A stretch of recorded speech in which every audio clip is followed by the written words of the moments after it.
the channel. I'm putting some earrings in. I just finished up a little bit of makeup. I sometimes get the urge to do my makeup out here in the living room, and I bring this little portable mirror out here with me, and it just feels more open and more light instead of doing it in the bathroom and in the bedroom. I just finished making this delicious smoothie. This is the first time I've ever made this combo in particular. It was a full banana, little scoop of blueberries, scoop of frozen mango, some chia seeds, a half of a frozen avocado, some Greek yogurt, and some coconut milk. I think that was everything. And it's very delicious. The blueberry and banana, that combo right there is a winning combo all the time. And then everything else is just fluff. Avo makes it very creamy, which is nice. And we can buy frozen halved avocados at our grocery store. So that's very exciting because it's always good in a smoothie. And then Lanka, of course, got to eat the end of the Greek yogurt tub, which makes him very happy when we're out of Greek yogurt. He loves eating like the last bits of it, and he just puts his whole head in there. So far today, I took a mile walk with Lanka, which I've been trying to do every single morning. And then I also had therapy, which was lovely. I actually had therapy before the walk.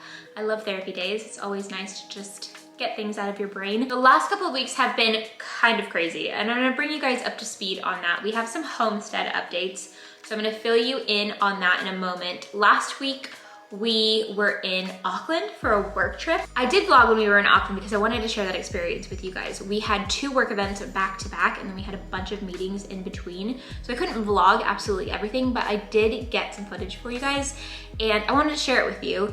I couldn't put it into its own vlog, which was my initial plan, because there just wasn't enough footage. Like I said, we had lots of meetings back to back, so it's not very professional to be like vlogging in a meeting. So I vlogged what I could, and I'm gonna bring you guys up to speed on that trip, let you know how it went with the footage showing now here for you. Here we go. Let's go back just to last week when we were in Auckland.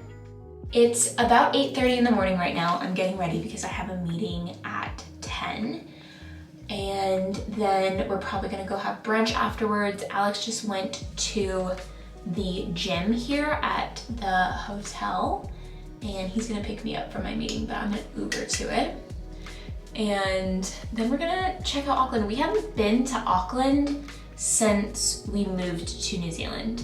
And it's the biggest city, and there's the most happening here. It's more like LA. So it's nice to come into the city. As you guys know, we live in the countryside, and so sometimes it's nice to just like come back to the hustle bustle of the city.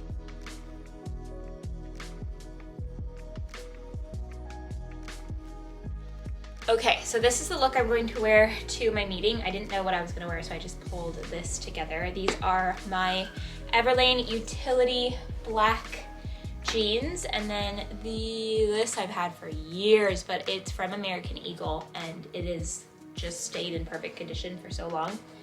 And then I thrifted this suede coat. It was made in New Zealand.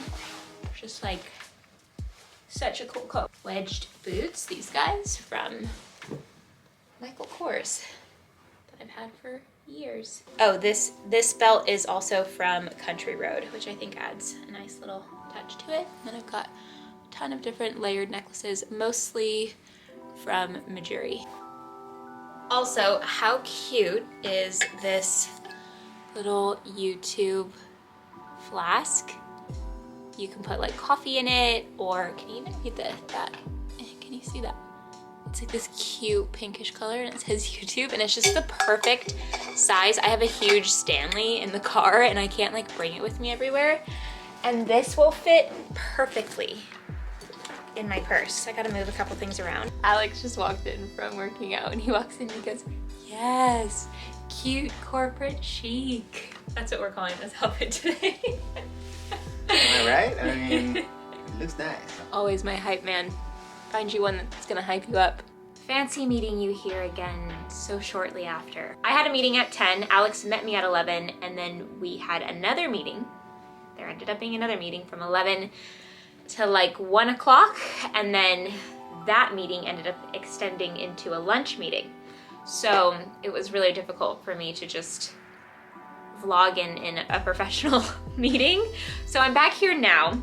We are going to a midwinter, which it's winter in New Zealand here right now. I like to call it mid-year because it just, I don't know, some reason it just clicks better for me. A mid-year Christmas party. And this is really interesting because this is something I think a lot about in the winter here in New Zealand. And let me know your thoughts on this if you're Kiwi or if you live in the Northern Hemisphere in the States. I feel like it's easier to get through the winter in the Northern Hemisphere because there's so much that we're looking forward to, right? Like autumn, we've got Thanksgiving, and then from Thanksgiving to Christmas, you're pretty much just doing the countdown till Christmas. And so you're celebrating Christmas all of December essentially, then December 25th it's Christmas, and then from Christmas you're waiting until New Year's, so you've got something else to wait for, and then in February, you've got Valentine's Day. So all of those colder, drearier months, you have holidays to look forward to kind of just like brace yourself and like get yourself through the winter time. And here in New Zealand, there's not much that goes on in the winter. The deepest part of winter is in July, which in the States, we're celebrating 4th of July. Not everybody does it, but it is sort of like a little thing that they do, some people, which is mid-winter or mid-year Christmas celebration. So it's like Christmas in July. And so tonight we're going to an event that is a Christmas party, hence why I've got kind of this like red and fun colored coat that I'm going to be wearing. I'm wearing the same jeans as before, the Crossroads belt, and then this like black thermal underneath. I'm actually wearing thermals underneath my Everlane jeans now for the evening, because if there's one thing that I have learned living in New Zealand, it's how to layer. Kind of pattern threaded Topshop coat, which I really love. I think it's super fun. What I like about it is that it's a petite coat, and I feel like it's really hard to find coats that fit me because I'm like 5 feet tall, 5'1". We are going to go have tacos and celebrate Christmas in July.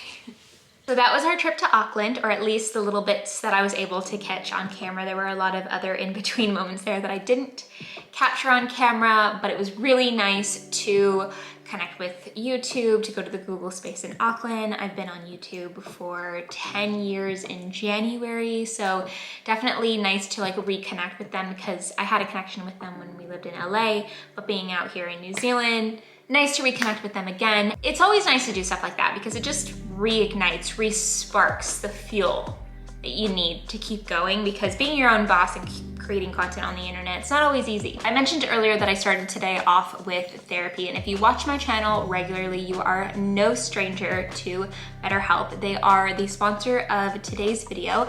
I love talking about BetterHelp because it's something that I use in my life every single week. I have used BetterHelp to help with my growth and transformation as a human being for the last 2 years. I started using the online therapy not too long after I moved to New Zealand, and it has helped me in a multitude of ways. And now I check in with my therapist every single week, and it's something that I really love. So I love being able to share it with you guys because I tell my friends and family about it, and I love being able to tell you guys about it. One of the things I love about BetterHelp is how accessible it makes therapy. It's just simple. It can flow with your lifestyle really easily.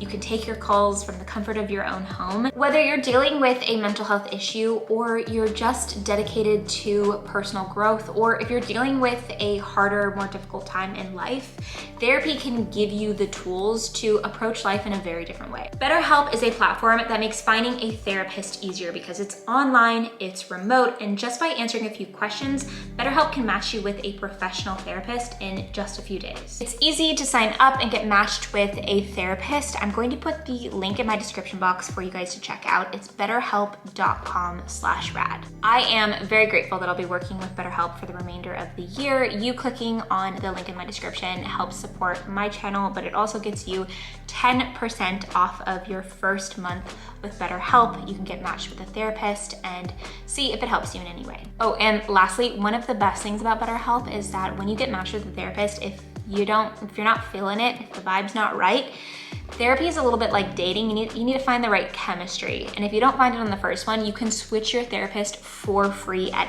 any time which is so nice to know. Like, you don't have to find somebody in your network, you don't have to deal with insurance, you can just switch your therapist, no harm done, find the right person.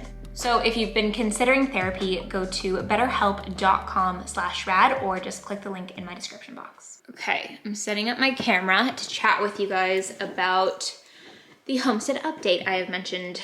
It's a pretty big update, pretty sad update. It's sad for us, but it's a very happy fairy tale ending to a situation. A little bit before we left for Auckland, I spoke to the camera about it, and it was shortly after the whole scenario went down.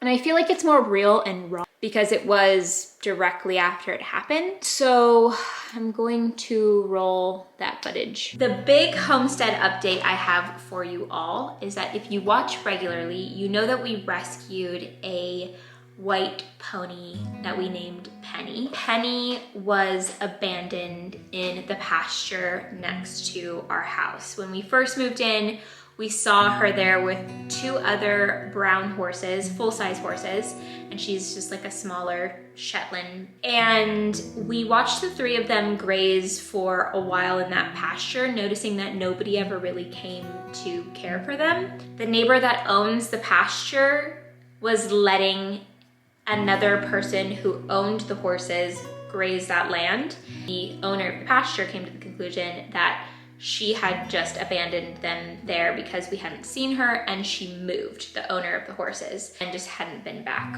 for the horses. One night, in the middle of the night, the 2 full-size horses were taken on a truck, and it all came together the next morning because the 2 horses were gone, but Pony was still left there. A couple more months passed, and we kept asking neighbors, like, is this Pony gonna get cared for? Because by that time her hooves were like starting to grow upward. She was in pain. She was laying all day long, not getting any love, attention, care at all. And every day I just thought, is this gonna be her last day? Because she was just spending so much time laying on her side on the ground. We took her onto our property. We called a farrier to take care of her hooves. The farrier came out, and we realized really quickly that she does not like having her hooves done, but he was able to do a rough job on them. The thing is about horses is that when their hooves grow out, it's really painful for them. And that's one of the worst things you can do, is neglect a horse and let their hooves just continue to grow out, and like they're almost walking on the back of their leg. That's how her hooves were. And so we had the farrier come. We were happy that her hooves started looking better, and we knew we needed to do them again.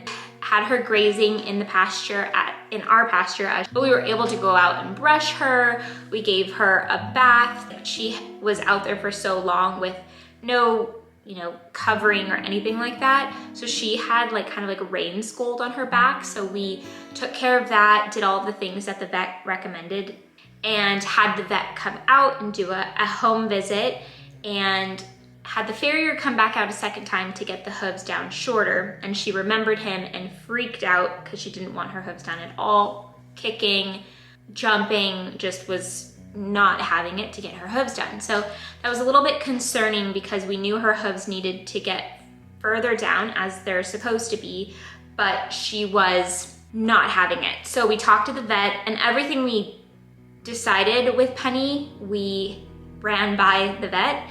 We've never had horses before, so we were learning step by step.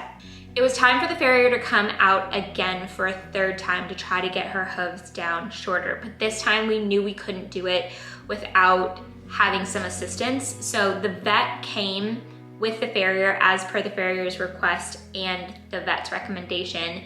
And the vet was able to sedate Penny a little bit, and the farrier was able to take care of her hooves really nicely.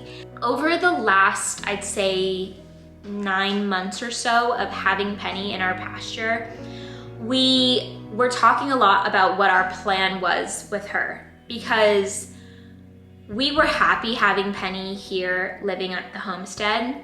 We didn't set out to get a pony. We obviously rescued Penny, and we were kind of in the mindset of we're either fostering her or we're going to have her live here for the rest of her days. She is 30, over 30. When the vet came over, she confirmed that Penny's older. Ponies can live like to 35, 40, but we felt like with our care and our love and attention, she could live a great end of her life. The thing that was hard for us was that she was alone. We don't have any other horses, but horses are companion animals. They love to be with another horse. That's why normally when you see somebody who has a horse, they normally have more than one. And so that was pretty hard because I would look out at her and she was a happy pony when you would go and like brush her and whenever we would go out there, like I felt like I really bonded with her. I just kept thinking about how I would love for her to have another pony would be great because full-size horses can pick on ponies. Fast forward to this week, we went to sort of a community barbecue where several of our neighbors were at.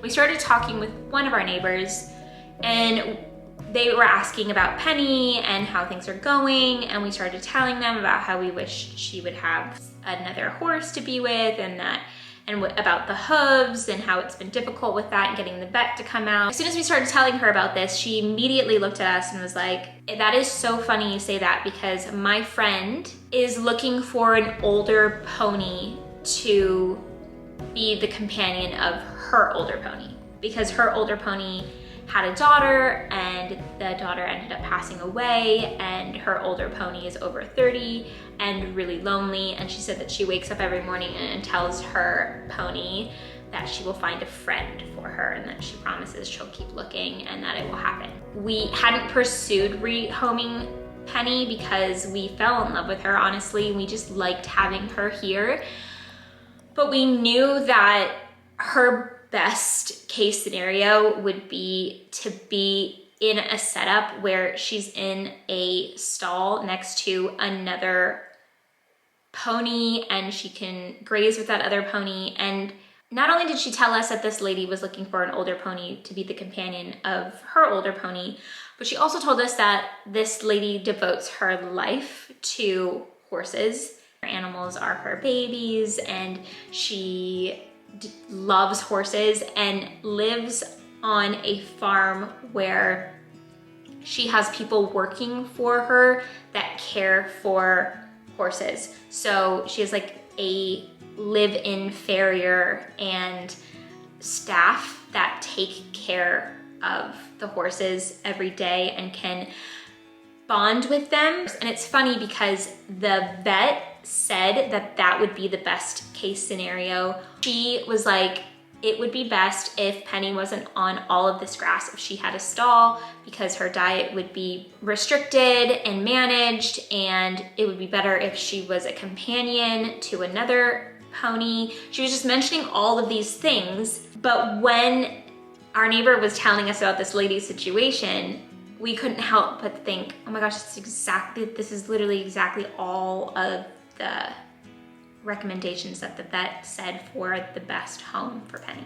So we got her information and we didn't do anything immediately. We just we were gonna take our time to decide what we were going to do. That night we got a phone call from the lady who was interested in finding a companion for her older pony. And so we talked to her on the phone for a while that night. We gave her all of the information about Penny's story so far, the fact that she's likely been neglected her whole life. She can be quite sassy when you try to do her hooves because we didn't want her to take her on and then feel like she's too much. And like we wanted to be very clear about everything that comes with Penny. And so we were, and she said, I want to come tomorrow at 11 a.m. to see her. And so we were like, okay, sounds good. So she came the next day at 11 a.m. and she had her staff with her, like a couple of people who work on her horses on her property. Met Penny, immediately loved her, and it happened so fast. I cried. It just felt like the right thing to do. Like we talked about it a lot, Alex and I, the evening of Sunday night before she came, and in the morning we spent the whole morning out with Penny brushing her. And the truth of the matter is that horses are companion animals, and they're happy because they have each other. And it's the same thing with sheep. That's why we have more than one pet sheep, because they're companion animals. They want to be together grazing. It's sad when you see one by themselves. We would love to have horses later on in life, maybe in our 40s or 50s. We weren't looking to get another horse or a companion for Penny at that time, because we never set out to get a pony in the first place. To us, this situation feels like we successfully rescued Penny, fostered Penny, and then rehomed Penny. It feels like a fairy tale ending. I definitely cried and had a hard time saying goodbye when she went into the horse float, and it's still sad. Like, I still look out this week, just, I miss seeing her. I'm gonna cry. And it's hard, like, you become attached to animals, like homestead life, like farming is hard because you see animals pass, you see animals get sick, you create bonds with animals. But we knew and know that this is the absolute best scenario for Penny. And the lady was saying how we could come visit because she lives in the town near our town, and we can stop by and say hi to Penny, which we're definitely gonna do, and see her with her new friend and in the environment that she's in now. And I'm just honestly excited for her that she got the fairy tale ending at the end of her life. Like, it's the best situation she could possibly be in. So that makes me feel really good about it all.